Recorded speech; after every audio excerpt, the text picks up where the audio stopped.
Assalamualaikum. Ini saya mau memberikan reaksi kepada videonya Bang Fuli ya. Ya. Jadi gini,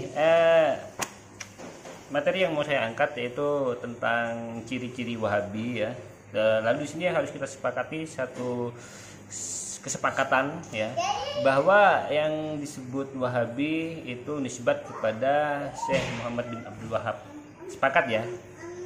Apa itu cirinya Wahabi dan apa bedanya dengan Ahlul Sunnah wal Jamaah? Saya kasih contoh syabab. Beberapa dari Wahabi tidak begitu suka dengan masalah khilafiyah dalam urusan fiqh. Misalnya soal cadar. Cadar itu kira-kira wajib atau tidak. Itu namanya soal khilafiyah. Ada banyak pendapat ulama. Ada beberapa ulama yang mewajibkan cadar, ada beberapa ulama lain yang tidak mewajibkan cadar. Tapi semuanya mewajibkan jilbab ya. Beberapa dari mereka tidak menerima pendapat ulama yang berbeda-beda, hanya menerima satu pendapat dan menyalahkan pendapat yang lain. Maka bisa dibilang tidak begitu fleksibel dalam urusan khilafiyah.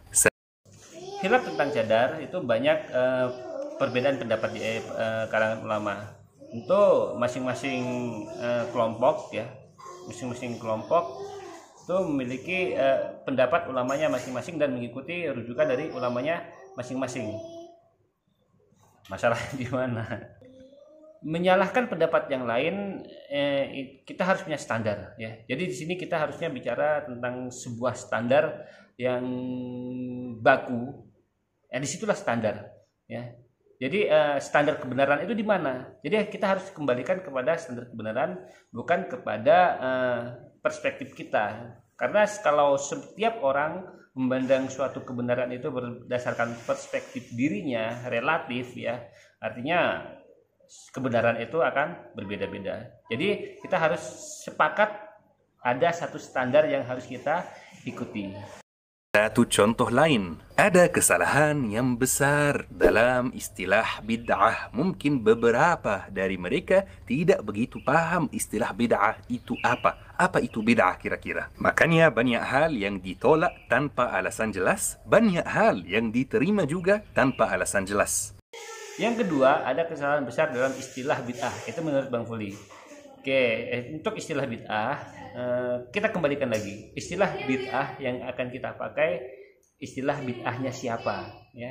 Jadi kita harus sepakat dulu mau menggunakan istilah bid'ah dari siapa ya. Jadi kita harus kembalikan kepada suatu standar baku. Kemana standar baku kita? Satu contoh lain, ada beberapa dari mereka menolak mazhabiyah. Misalnya menolak mazhab Syafi'i, menolak mazhab Maliki, dan lain-lain. Saya selalu bilang syabab, beberapa dari mereka karena tidak semuanya seperti itu. Tidak semuanya berpendapat seperti itu. Kita harus adil, kita harus jujur kalau menjelaskan sesuatu. Kita harus bilang kalau beberapa dari mereka biar kita tidak menzalimi orang ketika kita menjelaskan suatu masalah. Karena Wahabi itu sebenarnya bukan organisasi syabab, bukan organisasi yang strukturnya jelas gitu. Yang ketiga, menolak mazhab. Menolak mazhab ini karepnya gimana ya Bang? Karena seperti yang kita ketahui, Syekh Muhammad bin Abdul Wahab itu sendiri bermazhab Hambali ya. Lalu maksudnya gimana menolak mazhab? Tidak terima mazhab yang lain? Kan enggak ya. Saya bukan membela ya. Ya membela ding. Saya membelanya begini. Kita harus sebutkan satu, dua, beberapa orang. Jadi saya membela karena begini Bang, kita harus menyebutkan beberapa orang tadi yang Abang bilang salah, ya kan ya, atau beberapa orang yang dibilang benar, ya. Jadi Wahabi yang benar dan Wahabi yang salah. Yang menolak mazhab, siapa yang menolak mazhab? Ya. Dengan slogan kembali ke Al-Quran dan Sunnah, apakah meninggalkan mazhab? Kan tidak ya, karena mazhab sendiri adalah ilmu fikihnya ya kan. Sementara mazhab-mazhab tersebut juga dibangun dengan ilmu-ilmu hadis ya kan. Satu contoh lain, dan ini contoh terakhir. Kadang-kadang cara mereka dalam berdakwah itu agak tidak lembut. Dan ini bukan kata Fuli biar tidak ada yang tersinggung. Ini kata salah satu Syekh Wahabi yang sangat besar yang ada di Mesir, yaitu Syekh Muhammad bin Hassan. Link videonya di deskripsi, syabab bisa tonton sendiri. Yang keempat, ya, kata Bang Fuli, sebagian daripada mereka memberikan ceramah itu tidak lemah lembut, ya.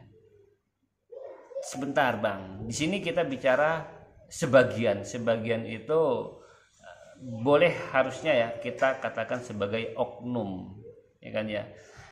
Lalu yang harus kita kritisi di sini adalah orangnya atau pemahaman Wahabinya Bang, ya.